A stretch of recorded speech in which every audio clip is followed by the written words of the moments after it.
हाय। क्या आपने कभी सोचा है इस बारे में या आपको कभी हैरानी हुई है देखकर कि कुछ लोगों के साथ में ऐसा होता है कि वो वर्क हार्ड तो बहुत ज़्यादा करते हैं लेकिन फिर भी फाइनेंशियल स्ट्रगल जो है वो कभी ख़त्म ही नहीं होते हैं। क्या हो कि अगर जो ये मैटर है वो पैसे से रिलेटेड है ही नहीं, मनी से रिलेटेड ये किस्सा है ही नहीं। और क्या हो अगर हमें पता लगे कि ये कोई हमारा इमोशनल इशू है, पैसे से रिलेटेड बात नहीं है सिर्फ। आपने देखा होगा कि हम में से अक्सर ज़्यादातर लोग बड़े होते हैं ये सुनते हुए कि पैसे क्या पेड़ पर लगते हैं। रिच लोग तो बड़े खराब होते हैं। हमारे पास उतना नहीं है, हम इतना अफोर्ड नहीं कर सकते। जितनी चादर है उतने में ही समेटो। और हमें फ्यूचर को लेके डर बना रहता है। हम पैसे को खींच खींच के रोक रोक कर खर्च करते हैं, डरते हैं खर्च करते हुए कि हमें अपना जो टफ टाइम है उसके लिए इसको बचा कर रखना है। यानी अंदर एक विश्वास होता है कि हार्ड टाइम तो आना ही है।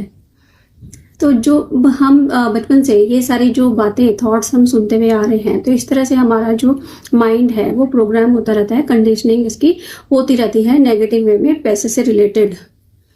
और ये जो कंडीशनिंग है, ये जो प्रोग्रामिंग है, ये धीरे धीरे हमारे बिलीव्स में बदल जाती है। और जो हमारे बिलीव्स हैं वो हमारे डिसीजन को इन्फ्लुएंस करते हैं। और अक्सर फिर होता क्या है कि ये जो डिसीजंस हैं वो हमारी जो फाइनेंशियल रियलिटी है उसको बनाते हैं।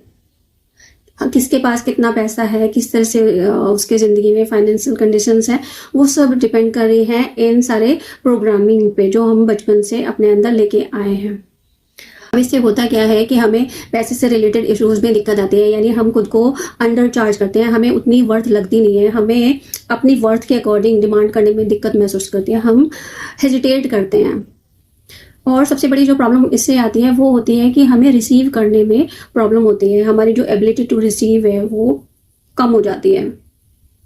और जब हमारी एबिलिटी ही नहीं है रिसीव करने की हायर लेवल ऑफ मनी, तो हमारी ज़िंदगी में अबंडेंस और सक्सेस किस तरह से आएगी। और जब हम अपने जो ये अंडरनीथ इमोशंस हैं, पैटर्न्स जो क्रिएट हो गए हैं बचपन से अब तक, उन्हें हम हील करते हैं। तो पैसे के साथ में जो रिश्ता है ना आपका, वो एक्चुअली डिपेंड करता है कि आपका खुद के साथ में रिश्ता कैसा है, कि आप अपने आप को क्या मानते हैं, कि आप अपने सेल्फ वर्थ को जानते हैं, समझते हैं या नहीं, आपकी इमेज कैसी है अपने आप की नज़रों में। तो जब आप अपने इमोशनल पैटर्न्स पर काम करते हैं तो आपकी सेल्फ इमेज इम्प्रूव होती है और आपका जो रिश्ता है अबंडेंस ऑफ सक्सेस के साथ में वो धीरे धीरे इम्प्रूव होता है, हेल्दी बनता है। तो बताइए कमेंट में कि ऐसा कौन सा बिलीफ है जो बचपन से लेके आज तक आप कैरी कर